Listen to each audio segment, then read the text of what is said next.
Welcome to DelphStack. In today's tutorial, we will learn how to fix the Slack reply not in thread issue.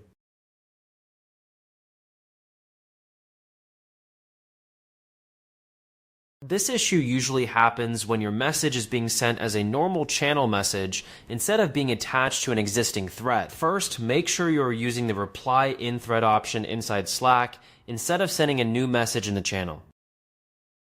So just go ahead and hover over the message that you want to reply to, and when you hover over it, you will see a small reply option. So just go ahead and click on reply, and a new thread option will appear. And now just go ahead and type your message here.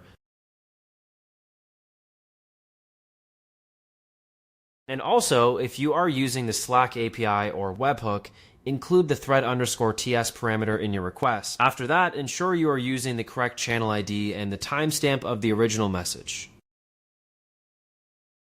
And also make sure the original message exists in the same channel before trying to reply to it. A simple rule to remember is if you don't include the thread_ts, the message will go into the channel, and if you do include the thread_ts, it will go into the thread.